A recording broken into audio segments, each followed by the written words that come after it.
So protein is one of those nutrients that receives a lot of attention, and the food industry loves to highlight in their food products. So I think it was it was a very fit topic for us to discuss, especially as having the Adventist trying to eat a more plant-based diet. So a lot of people may have questions, am I getting all the nutrients I need? Am I getting enough protein? So we're going to answer those questions today. So first of all, when we say the word protein, the general public, most of the time, they think about animal protein. They think about meat, they think about chicken, fish, maybe eggs and milk. But what we're going to discuss today is protein is actually spread out in all food groups, more concentrated in some than others. And we're going to talk about the health benefits of eating more plant-based proteins than animal-based proteins. So let's start discussing what are proteins and their function. Why do we need to get protein? So proteins are large molecules and they are involved in several functions in the body. They're involved in building and repair of tissues.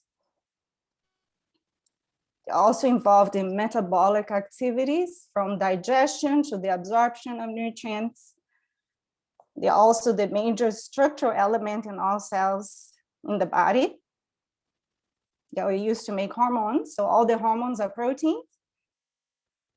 They used to make enzymes. All enzymes are proteins. So including the enzymes that are needed to digest proteins, they are proteins too. So you need protein to digest protein. They're also used to make antibodies. And they're also used to store and transport nutrients. So there are many functions of protein. Therefore, it's a very important and is an essential nutrient. Proteins are made up of smaller units called amino acids. I'm sure you guys have heard of amino acids before. So there are 20 different types of amino acids. So think of 20 different letters that can be combined to form different words. So each one of those words is a different type of protein. So to form the protein of your hair, your body takes up those different combinations and form the hair protein. To form the protein of your skin, the body takes all the amino acids, put in the right combination determined by your genes to form your skin, the particular characteristics that you have, the skin color, the skin texture, and so on and so forth. So each cell of the body that has protein, which is the case for all the cells, they have a different sequence of amino acids. So how much protein do we need to provide for all those needs? So in terms of the distribution of calories within the three major macronutrients, carbohydrates, protein, and fat, according to the Institute of Medicine, which sets the distribution of those macronutrients, they suggest that 10 to 35% of the calories we consume should come from protein. So, and if you look at the distribution of the other nutrients, protein is not what we need the most, right? It's actually compared to carbohydrates and fat, kind of on the lower amount. Why is that? One of the things that few people know, the body is very effective in recycling protein. So a lot of the amino acids, actually the majority of the amino acids we need are actually formed by your body. So only 9 of them are considered essential that you need to get from food. Okay, so actually I think I missed a little description here on that. So there are 20 different types of amino acids. Some are essential. 9 of those 20 are essential that you need to get from food. Some are non-essential, so the body makes them out of other amino acids or other substances that contain nitrogen, because nitrogen is an essential component of this molecule. And some amino acids are conditionally essential. So there are certain circumstances that your body cannot make enough of them. Situations like newborns or a premature baby or somebody that has a chronic disease such as hepatitis or chronic kidney disease. So there are certain situations that some of those amino acids become conditionally essential.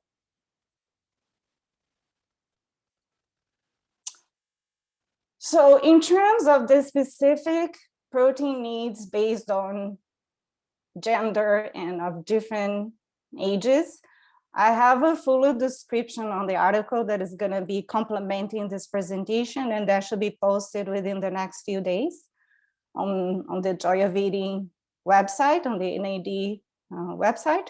But this is just a quick summary so you can kind of have an idea how much protein different age groups need per day. So babies need the least because they have the smaller bodies. But in terms of the amount of protein per kilogram of weight, babies need the most because they are growing, right? And the beautiful thing is that science says that for infants, breast milk provides all the nutrients they need, right? So that's the perfect food for babies. And we're gonna talk about what is the perfect food or what is the ideal source of protein for all the other age groups. So just, to keep things here on time, I'm not gonna read one by one here, but for adults, which is, I think all of us here attending this session today are adults. So what we need is roughly 0.8 grams of protein per kilogram of body weight per day. So you can do the math, and if you're not used to weigh yourself in kilograms, you take your weight in pounds and you divide by 2.2. That's gonna give you your weight in kilograms, and then you can do the math. Okay. But just to give you a more practical example, so I calculated my daily needs of protein. I only need about 38 grams. Okay, and that's enough information for you to find out how much I weigh. If you want to do your homework later, you can figure out how much I weigh based on this information. Okay, so that's public information now, which is fine. Okay, but it's just to show you that, the amount of protein I need is not that much, and it's actually quite easy to get. So what is the difference between animal-based versus plant-based protein? I came up with 3 main points. One of them is the digestibility. So animal-based proteins are more easily digestible, which some people think is an advantage, but there are other things that are more easily digestible along with the protein in those foods that are things that are actually detrimental to our health, such as saturated fat, cholesterol. Also, there are other substances like iron. The type of iron in meat tends to be harmful to the cells in excess. So the issue of that digestibility, even though it's a difference, is not necessarily something that we are, missing out when we eat plant-based protein. And that's something that can also be corrected. You can enhance the digestibility of your plant-based proteins when you cook them, when you soak them, when you roast. Any preparation enhances the digestibility. Okay, so this is one of the differences. The other difference is the amino acids represented in those foods. So the amino acid composition of animal protein tend to have a more steady level across from all the amino acids because you're eating part of a body. So it makes sense, right? You're eating a body part, so you're gonna have a better distribution of amino acids represented more equally compared to plant-based proteins. But again, that does not mean necessarily a disadvantage, because when we look at the health outcomes from eating more plant-based protein, we actually see that the health outcomes are better. And those amino acids, as long as you eat a variety of different plant-based foods, you're gonna get all of them represented as well.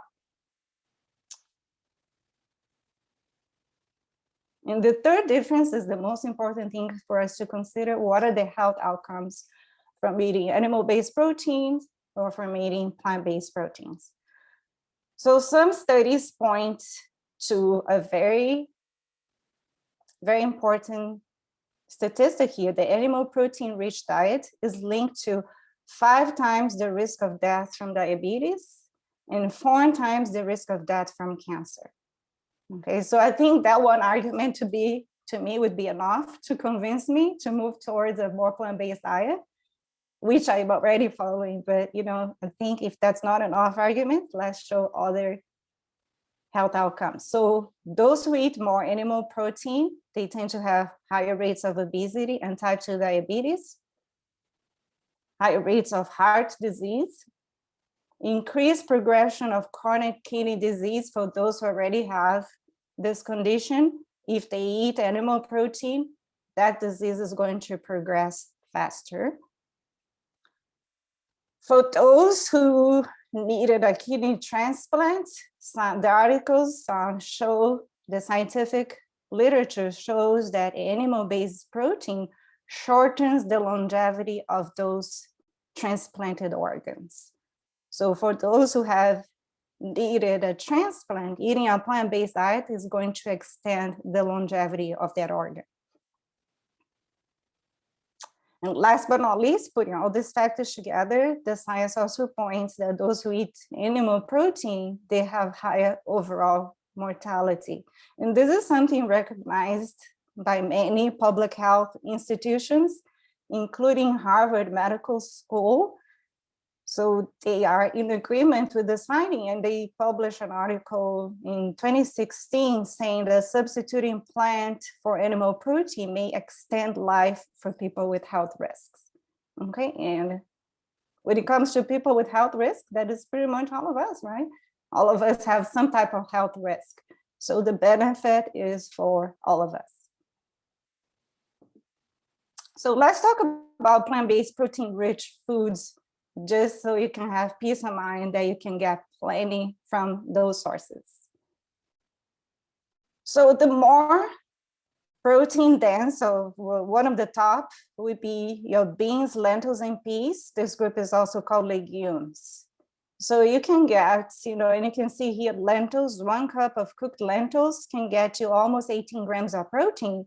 So that's pretty much half of my daily needs in 1 cup of food. Right? That's how easy it is.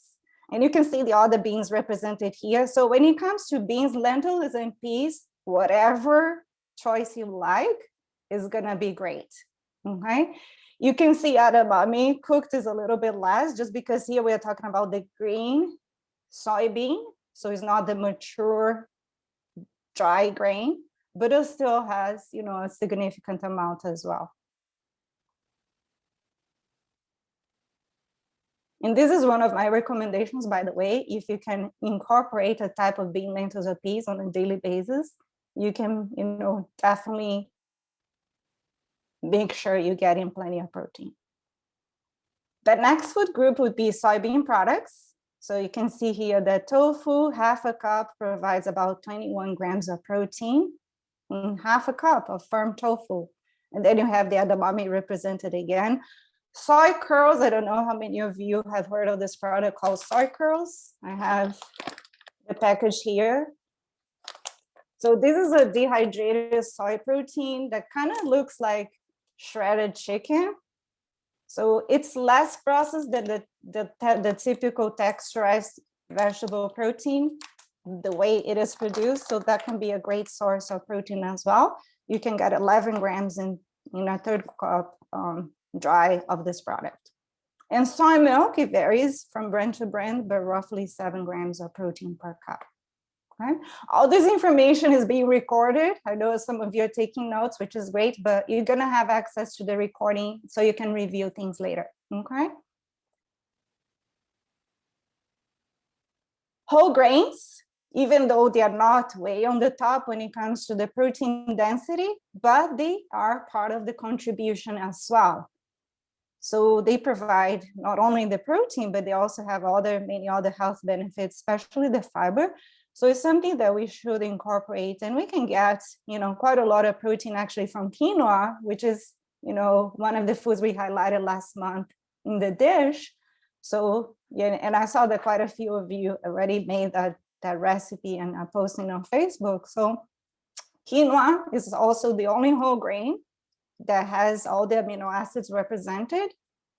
Not to say that you should not eat all the whole grains, but the other whole grains may be a little low in some of the amino acids, but once you eat with a variety of other plant-based foods, especially the legumes, they all balance each other out, Okay, so quinoa, brown rice, corn, all of those whole grains would be great choices. Also, the grain-based products like whole wheat bread, whole wheat pasta, anytime you move to the whole grain or whole wheat version of those products, you're getting more protein compared to the refined one. Okay, and I'm just thinking on top of my head, the bread that we use here at home is the Ezekiel bread. So it has 3 grams of protein per slice. Okay, so if you were to compare that to a white bread, it's probably gonna be only 1 gram of protein per slice.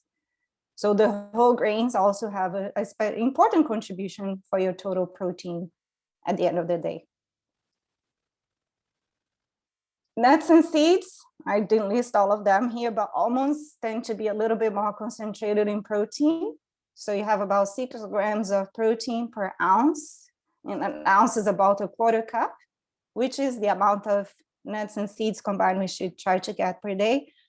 You can get a pretty good amount also in your sunflower seeds, peanut butter, or different nut butters. So you have a variety to choose from. And this is actually an important principle we're going to be encouraging always when it comes to plant-based eating, to use a variety of foods, because you get a lot of benefits when you choose different foods. You get different vitamins, different nutrients, and even different types of fiber that are very beneficial for your health. Vegetables, they roughly contribute with about 3 grams of protein per cup. Okay, broccoli has a little bit more, so that's why I'm highlighting broccoli here, but all vegetables are wonderful. They provide lots of vitamins, lots of antioxidants, minerals, fiber, but they also provide protein. So you can see that all those plant-based groups have a contribution, some of them a little bit more than others, but they're all important for us to include. Okay, just going back here. So we also have the more processed plant-based proteins that you can find in the meat analogs or plant-based protein powders. So those are those that we should try to limit instead of eating on a daily basis. You get a lot more health benefits when you cook your meals, when you make your own veggie burgers, or if you are to eat some of those, try to give preference to the bean or legumes or lentils-based ones, and the grain and vegetable-based ones versus the one that are made with soy protein isolate or pea protein isolate. So those that are more vegetables and bean-based, they're gonna have less preservatives, less saturated fat, so they have a better nutrition profile. Even if the protein amount is not quite as high, you still have a benefit from consuming them instead of the other ones. Switching gears, let's bust some of the myths related to protein. So one of them is a question that if you're already following a protein-based diet, you may have heard a few times. Where do you get your protein? Are you sure you're getting enough protein?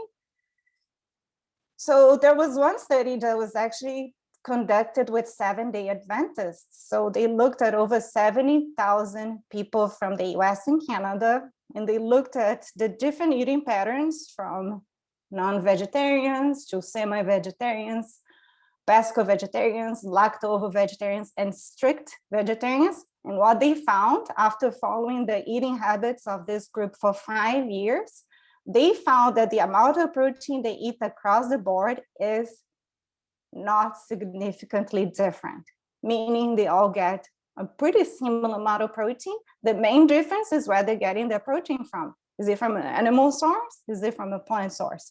So this is one of the key studies that helps to prove that we can get enough protein on a plant-based diet, more than enough, because all of them were getting a little bit above their needs without a difference, statistically speaking. Okay, another question that you may have heard, or another statement, I should say, plant-based proteins need to be combined at each meal to form a complete protein. So maybe you have heard this one before, but let me break the news. This is a myth. That used to be the case, but the health experts have found that if you have a diet that provides enough calories, even if it's a complete plant-based diet, as long as you provide enough calories to maintain your weight. And if you're selecting a variety of food sources, that means you're getting enough protein and enough of the amino acids. You don't need to worry about combining them at each meal. So really the secret is getting enough calories, which I think most of us, do a pretty good job about that, and eating a variety of foods. So those are the two important principles for us to take from this lecture. So it is recognized also that a healthy vegetarian dietary pattern can be achieved by incorporating protein foods from plants. So that's a statement from the Dietary Guidelines for Americans that was just released last year. Again, they point to the foods that we've been talking about as being rich source of proteins. So just to review, would be your beans, lentils, and peas, soy-based products, vegetables, whole grains, nuts, and seeds. Okay, so ideally try to vary them throughout the week. Another myth that some people think eating this way is not fit for athletes. So I'm just highlighting some athletes here to prove that that's not the case. You can actually thrive in different sports eating a plant-based diet. And for more information, for those of you who are interested in finding more information about that, I'll leave this resource. Also, this documentary, The Game Changers, is a great documentary that talks about the adequacy of plant-based diets for athletes. That's one of the resources you can look at home. And in the last couple of minutes, just let's look at some of the beautiful meals that we can put together that are protein dense. So as you can see, anything that has beans, like the delicious bean burritos, which was our breakfast here at home today, a bean burrito, to different vegetarian burgers, especially if you can make your own or eat something simple, buy one of the ones that are the least processed. Tofu, very rich source of protein. Lentils, there's so many different things that you can combine. So this is just, to give you some ideas. Different cultures are represented here. We have some more Mediterranean plant-based proteins here from the falafels, which are made with chickpeas. We have Indian dishes that are very rich in vegetables and lentils. We have more Asian dishes that, you can have those peanut sauces that are delicious. So the sky's the limit in terms of what you can cook that is rich in protein and rich in all the nutrients. So I just want to end with a quote before we move on to what you guys should be discussing in small groups. So this quote is by Ellen White, and she states that one of the great errors that many insist upon is that muscular strength is dependent upon animal food. But the simple grains, fruits of the trees, and vegetables have all the nutritive properties necessary to make good blood. And this a flesh diet cannot do.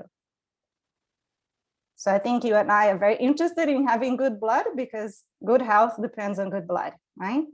So let's leave today encouraged that what God designed at the beginning of this world is still valid as the best source of protein.